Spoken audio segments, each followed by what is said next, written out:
ব্যবসা বাণিজ্যের বিশ্লেষণ নিয়ে ডিবিসি নিউজের নিয়মিত আয়োজন ইসলামী ব্যাংক টালি খাতায় সবাইকে স্বাগত জানাচ্ছে হিমাদ্রি রাহা। কারখানা বন্ধ প্রায় 2 বছর, নেই পণ্যের উৎপাদন কিংবা বিক্রি। পুঁজিবাজারে সেই কোম্পানির শেয়ারের দাম ছাড়িয়েছে প্রায় 100 টাকা। আছে অগ্রণী ব্যাংকের খেলাপি ঋণের তালিকায়ও। এমন অদ্ভুত কাণ্ড স্ট্যান্ডার্ড সিরামিক নামের প্রতিষ্ঠান নিয়ে। দর্শক, এইসব নিয়ে আজকে আমাদের আলোচনার বিষয়ে ব্যবসা বন্ধ হয়ে যাওয়া কোম্পানির শেয়ারের লেনদেন হয় কিভাবে। আলোচনা করতে আজকে আমাদের সাথে ভার্চুয়ালি যুক্ত আছেন মিডওয়ে সিকিউরিটিজ লিমিটেডের ব্যবস্থাপনা পরিচালক আশিকুর রহমান এবং পুঁজিবাজার বিশ্লেষক মাহমুদ হোসেন এফসিএ। আপনাদের দুজনকে স্বাগত আজকে আমাদের ইসলামী ব্যাংক টালি খাতায়।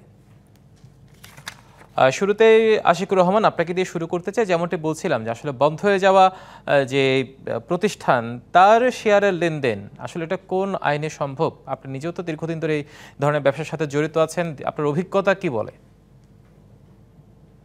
অবভিয়াসলি এটা খুবই ইরেশনাল যে একটা বন্ধ হয়ে যাওয়া কোম্পানি মানে স্টক মার্কেটে লিস্টিং হবে এন্ড কন্টিনিউয়াসলি ট্রেড হবে, বিকজ ট্রেডিং এর মেইন পারপাসটা হলো যে আপনার প্রাইস ডিসকভারি, যে আপনি একটা আন্ডারলাইনিং অ্যাসেটের এগেনস্টে বিনিয়োগকারী কি প্রাইস জাজ করছেন। বাট এখানে কিছু জিনিসপত্র আমাদের একটু দেখার বিষয় আছে। আপনার কোভিড এর পরেও কিন্তু বেশ অনেক কোম্পানি বন্ধ ছিল। প্রতিটা কোম্পানিকে আপনার ক্লাসিফিকেশন ওভাবে না করে দেখতে হবে যে ইন্ডিভিজুয়ালি এই কোম্পানি কি কোনো একটা মানে সাময়িক একটা ক্রাইসিসে আছে যে কারণে সে বন্ধ আছে, অ্যান্ড স্টক এক্সচেঞ্জ রেগুলেটর বিসেক তাদেরকে কি কোয়েরি করে তাদের একটা প্ল্যান জেনেছে নাকি না যে আপনারা কবে রিস্টার্ট করবেন। কারণ অবভিয়াসলি যদি এরকম হয় যে সে হয়তো বা কোনো প্রোডাকশনের জন্য বা গ্যাস পাচ্ছে না, তার জন্য হয়তো বা তাকে বন্ধ করতে হচ্ছে, অ্যান্ড দেন হয়তো বা 6 মাস পরে সে আবার অ্যাক্টিভ হবে, তখন তো স্টকটাকে ডিলিস্ট করাটা is not really rational. So এই জিনিসটা আমি মনে করি যে এখানে দুটো সাইড আছে, আপনাকে দোনোটা যাচাই করতে হবে। বাট ইন জেনারেল যদি বলবো যে আমাদের বাংলাদেশে স্টক মার্কেটে পুঁজিবাজারে অনেক কোম্পানি আমরা ইনভেস্টিগেট করে পেয়েছি যারা বেশ অনেক দিন ধরেই বন্ধ আছে, তাদের প্রতি একটা কঠোর একটা সিদ্ধান্ত অবশ্যই নেওয়া উচিত। নিশ্চয়ই, আপনাকে ধন্যবাদ। একই বিষয়ে আমরা মাহমুদ হোসেন এফসিএ, আপনার পর্যবেক্ষণটা একটু শুনতে চাই। ধন্যবাদ আপনাকে। দেখুন, বাংলাদেশের পুঁজিবাজারের কথা এক কথায় বলতে গেলে ওই যে আপনার কবিরা বলেছিল যে উদ্ভট উঠের পিঠে চলছে স্বদেশ। তো ঠিক এখন এই বাংলাদেশের পুঁজিবাজার তো উদ্ভট উঠের পিঠে অনবরতই চলছে।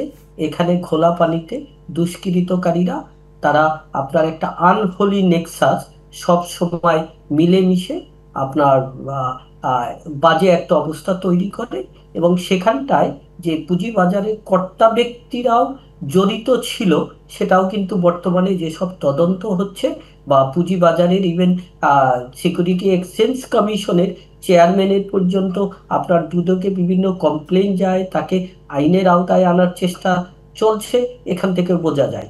বাট স্বস্তির বিষয় হচ্ছে বর্তমান কমিশন কিন্তু অনেক পজিটিভ রিফর্ম করছেন, এবং যদিও এখানটায় অনেক প্রশ্ন আছে, বাট তারপরেও দেখা যায় যে ওনারা কিন্তু আইনের শাসনটা এস্টাবলিশ করার জন্য যথেষ্ট পরিমাণ আন্তরিক বা ওই দিক থেকে কাজ করছে। বাট ওনারা যতটাই আন্তরিক হোক, যেহেতু আপনার পুঁজিবাজারের যারা অংশীজন তাদেরকে কনফিডেন্সে নিতে পারছে না, এজন্য কিন্তু পুঁজিবাজার ঘুরে দাঁড়াচ্ছে না।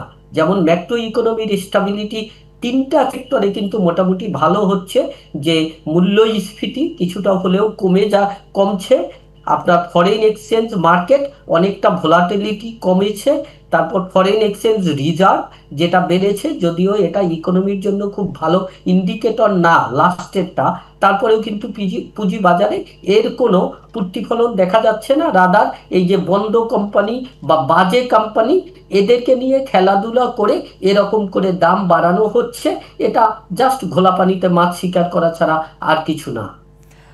ধন্যবাদ আপনার পর্যবেক্ষণ তুলে। আশিকুর রহমান, মাহমুদ হোসেন এফসি যে কথাটাই বললো আসলে উদ্ভট উটের পিঠে চলেছে স্বদেশ, কথাটা আসলে ঘুরে ফিরে কিন্তু প্রাসঙ্গিক হয়ে যায়। আপনার পর্যবেক্ষণ কি বলে?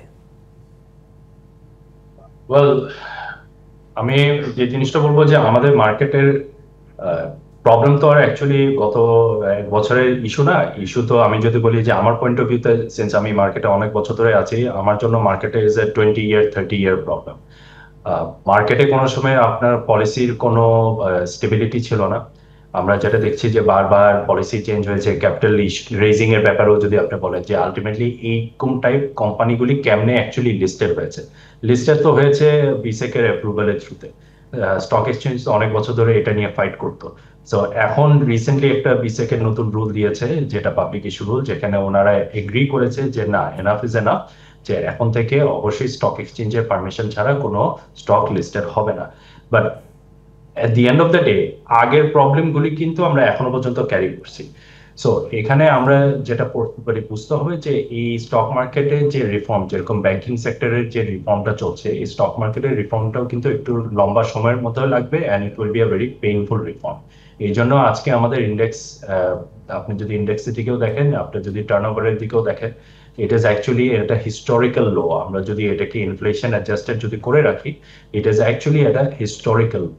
সো দ্যাট ইজ আ মানে ক্লিয়ার কোরিলেশন যে আপনি যদি লং টার্ম প্ল্যানিং যদি না করেন, যে আপনি একটা মার্কেটকে কিভাবে সাস্টেইনেবল করবেন, এই লং টার্ম প্ল্যানিংটা কোনো সময় ছিল না বলে আজকে আমরা এই দশায় আছি। ওর জন্য ওনার এই কমেন্টটা আমাদেরকে এখন মোটামুটি রিয়ালিটি হিসেবে অ্যাকসেপ্ট করে নিতে হচ্ছে।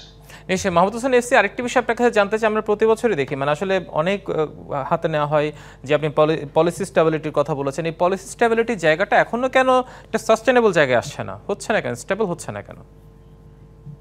দেখুন, স্টেবল হচ্ছে না, এর কারণ হচ্ছে আমাদের দেশে যারা নীতি তৈরি করে তাদের নৈতিকতার অভাব আছে, এবং এই নীতি যারা বাস্তবায়ন করে তাদের ভেস্টেড ইন্টারেস্ট থাকে, এবং তারা অনেক ক্ষেত্রেই আপনার কম্পিটেন্ট পার্সন হয় না। দেখেন, একটা মধ্যম আয়ের দেশে, যাত্রার একটা দেশ, যেখানে বিভিন্ন ব্যবসায়িক সংগঠন থেকে বারবার বলা হচ্ছে যে এই গ্রাজুয়েশনটা পিছিয়ে দেওয়া হোক, তারপরেও কিন্তু সরকার বলছে যে বাস্তবতার নিরীক্ষে এটা পেছানো যাবে না। অথচ আপনার যেসব জায়গায় এই যে স্টেবিলিটি থাকার কথা আপনার নীতির, সে জায়গাটাই কিন্তু সরকার জোর দিচ্ছে না। এর কারণ হচ্ছে আপনার মনে করেন এটা আপনার কম্পিটেন্ট হ্যান্ডে কিন্তু নাই।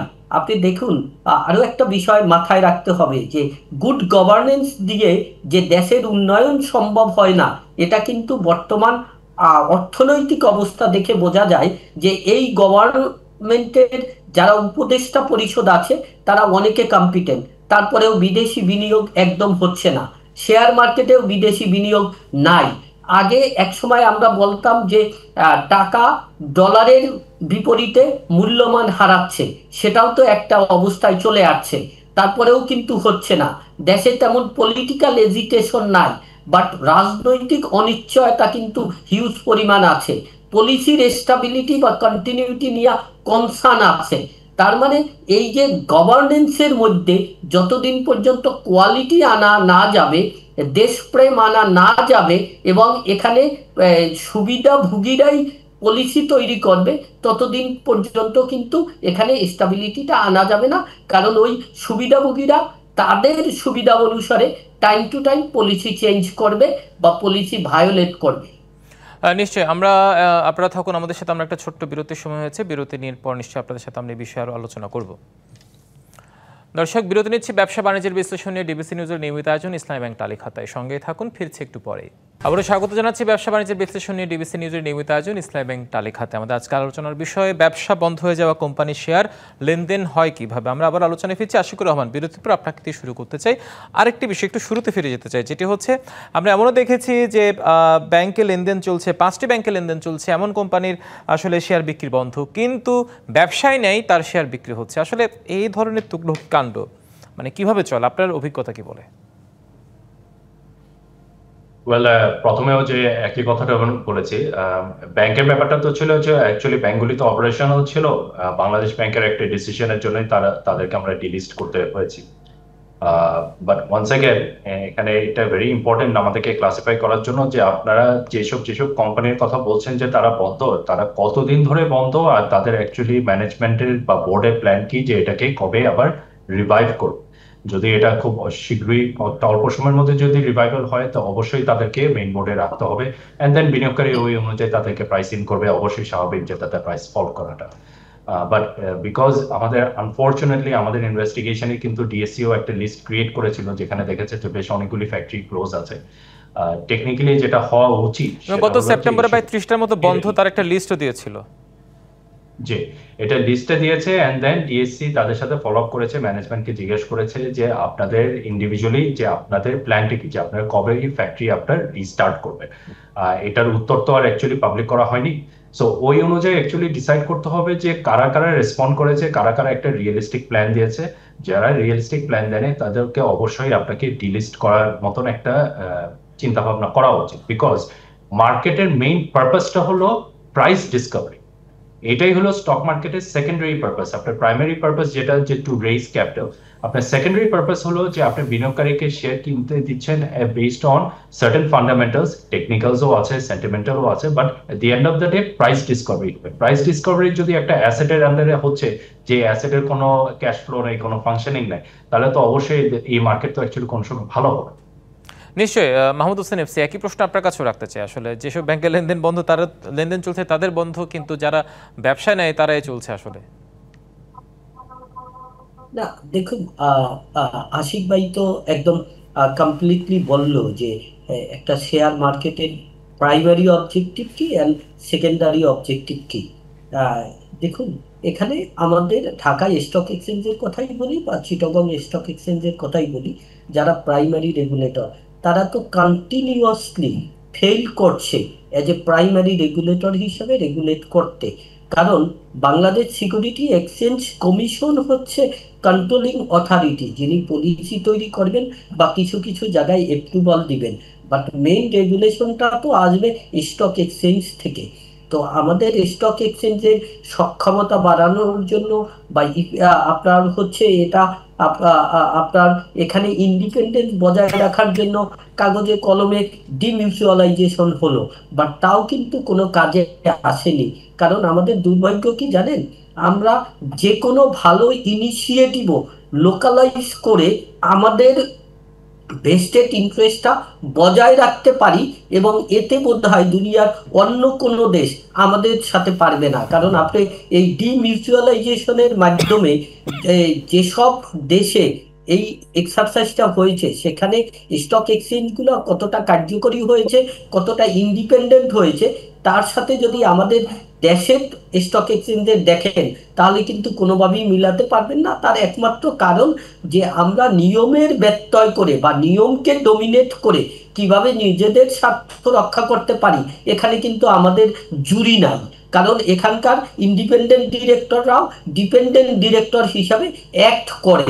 তো এখানে Dhaka stock exchange entirely fail করছেন, যে আপনার কারণ বিনিয়োগকারীদের, যে এক্সচেঞ্জের মাধ্যমে বিনিয়োগকারীরা এখানে টাকা রেইজ করেছে, তাদের বিনিয়োগের সুরক্ষা কিছুটা হলেও তো এক্সচেঞ্জের উপর বর্তায়, অথবা আপনার সিকিউরিটি এক্সচেঞ্জ কমিশনের উপর বর্তায়। তো এখানে আপনার মনে করেন ওই নিয়ম অনুসারে দু একটা কোয়েরি রেজ করব, সেই অনুসারে প্রোয়েক্টিভ বা ইভেন অ্যাক্টিভলি ইফিসিয়েন্টলি কোনো ব্যবস্থা নিব না, এমন একটা অবস্থায় নিব যখন রহিমা ফুডের মতো অবস্থা হবে বা আপনার ইমাম বাটনের মতো অবস্থা হবে, তাহলে তো এটাই ঘটবে, তাই না? এবং আমরা আমাদের যে নিয়মের কথা আছে, রুলস রেগুলেশন আছে, সে অনুসারে পারও পেয়ে যাব। তো এটাই তো আপনার মনে করেন দুঃখের বিষয় বাংলাদেশে, যে এখানে everything possible, particularly if you have an money and muscle power. হ্যাঁ, নিশ্চয়ই। আশিকুর রহমান, আরেকটি বিষয় আপনার কাছে জানতে চাই, সেটি হচ্ছে তাহলে এর দায় কার? আর এই যে শেয়ার জালিয়াতি হলে এটির দায় কে নেবে? আমরা কর্তা হিসেবে বিএসইসির কথা বলছি, তো সিকিউরিটি এক্সচেঞ্জ কমিশনে বা কতটুকু দায় নেবে? ওয়েল, ওয়ান্স অ্যাগেন আমি প্রথমেও আপনাকে যে জিনিসটা বলেছি যে যখন লিস্টিং হয়, আপনি যখন একটা কোম্পানিকে লিস্টিং করছেন, সেটার ফুল রেসপন্সিবিলিটি মানে বিগত বছরে সবসময় বিসেক এর কাছেই ছিল। So at the end of the day যদি রেগুলেটর যে গেট কিপিং করতো, গেট কিপিং এর মধ্যে সে এমন এমন কোম্পানিকে অ্যালাউ করেছে লিস্টিং করার জন্য, যে কোম্পানিগুলি মানে আইপিও করার পর থেকে কিন্তু আমরা শুনতে পারছি যে কোম্পানির হেলথ ভালো না, আর এখন তো আমরা দেখছি যে কোম্পানিগুলি বন্ধ হয়ে গেছে। সো এটার জন্য ফুল অ্যান্ড আলটিমেট রেসপন্সিবিলিটি কিন্তু রেগুলেটর, এটা কোনো ওয়েতে তারা এটা অ্যাভয়েড করতে পারবে। রেগুলেটর বলতে পারবে যে the head of the regulator has change, but at the end of the day the whole BSEC commission is very much involved in this, and এটা আলটিমেটলি ওদেরই রেসপন্সিবল। যেরকম এই যে আজকে 5টা ব্যাংকও যে ক্লোজ ডাউন হয়েছে, এই 5টা ব্যাংকের মনিটরিং এর রেসপন্সিবিলিটিও কিন্তু ছিল বাংলাদেশ ব্যাংক। বাংলাদেশ ব্যাংক কিন্তু কোনো ওয়েতে বলতে পারবে না ইন গুড ফেথ যে এটার জন্য তারা রেসপন্সিবল না। অবশ্যই অবশ্যই এটাও এই যে এই ব্যাংকগুলি যে লুটপাট হয়েছে, ব্যাংকগুলিকে যে ইনএফিশিয়েন্টলি রান করা হয়েছে, এটা তখন বাংলাদেশ ব্যাংকও এটার জন্য রেসপন্সিবল ছিল। So at the end of the day যে যাদেরকে আমরা দায়িত্ব দিয়েছি, অ্যাটলিস্ট জাতি হিসাবে যে রেগুলেটরকে আমরা দায়িত্ব দিয়েছি to take care of the market, to facilitate the market, তারাই কিন্তু এটার দেখভালটা ভালোভাবে করেন। বাট এনিওয়েজ, এটা যেটা হয়ে গেছে তো হয়ে গেছে, এখন আমরা উই হ্যাভ টু মানে প্ল্যান ফরওয়ার্ড সো দ্যাট একই ভুল যদি আমরা নেক্সট টাইম না করি। সো আই থিঙ্ক ওইটার উপর আমাদের ফোকাস করলে বোধহয় ভালো হবে, সো দ্যাট আমরা বিনিয়োগকারীদেরকে একটা সাস্টেইনেবল মার্কেট আমরা যদি প্রেজেন্ট করতে পারি। নিশ্চয়ই। সবশেষ প্রশ্ন মাহমুদ হোসেন এফসিএ, সংক্ষেপে আপনার কাছে একটি জানতে চাই যে দীর্ঘ একটি সংস্কারের জন্য একটা সংস্কার কমিশন গঠন করা হলো, তারাও প্রস্তাবনা দিয়েছে, এটা একটা দীর্ঘমেয়াদী প্রভাব তারা পূর্বে বলেছিল, কিন্তু সেটাও কি এখনো পরিলক্ষিত হচ্ছে শেয়ার মার্কেটে? দেখুন, এটার দীর্ঘমেয়াদী প্রভাব যেটা পরিলক্ষিত হবে সেটা প্রভাব পড়েনি, সেটা তো ইভিডেন্ট। বাট এত দ্রুত পড়বে সেটাও আশা করাটা বোধহয় একটু অনুচিত হবে। বাট যে সংস্কার প্রস্তাবটা এনেছে ওখানের অবজারভেশন হচ্ছে যে দেখেন, শেয়ার মার্কেট তো শুধুমাত্র রেগুলেটরদের নিয়ে না, বিনিয়োগকারীদের নিয়ে বা অন্য অন্য অংশীজনদের নিয়ে। এখানে এই সংস্কার প্রস্তাবনা আনতে অন্য অংশীজনকে যে কনফিডেন্সে আনা যায়নি, এটাই সবচেয়ে ব্যর্থতার বিষয়। কারণ হচ্ছে কি, দেখেন এখানে শেয়ার মার্কেটে ক্রেতা থাকবে, যারা ফান্ড রেইজ করবে তারা থাকবে, এবং ইনভেস্টররা থাকবে, এবং অন্যান্য অ্যাসোসিয়েশন যারা আছে তারা থাকবে। তাদের সবাইকে নিয়েই কিন্তু মার্কেটটা, এখানে একলা চলো নীতিতে চললে কিন্তু হবে না। কারণ শুধুমাত্র শুড বি দিয়ে কিন্তু কিছু হয় না, কুড বি দিয়ে হতে হয়। তো কাজেই আমাদের দুঃখের বিষয় হচ্ছে, আমরা যখন নিয়ম নীতি তৈরি করি তখন আমরা বইপত্র থেকে বা একাডেমিক্যালি কথা হচ্ছে যাই হোক না কেন, নিয়ম আছে, নীতি আছে, কাগজে আছে, সেটা যদি প্র্যাকটিক্যালি সেটা যদি ব্যবহার না হয় তাহলে আসলে কোনো নীতিতেই কাজে আসবে না। মাহমুদ হোসেন এফসিএ, আশিকুর রহমান, আপনাদের দুজনকে অসংখ্য ধন্যবাদ আজকে ইসলামী ব্যাংক তালিকাতে এসে আপনাদের পর্যবেক্ষণ তুলে ধরার জন্য। দর্শক, ব্যবসা বাণিজ্যের বিশ্লেষণ নিয়ে ডিবিসি নিউজের নিয়মিত আয়োজন ইসলামী ব্যাংক তালিকাতে আছে পর্যন্ত, এই সঙ্গেই থাকুন।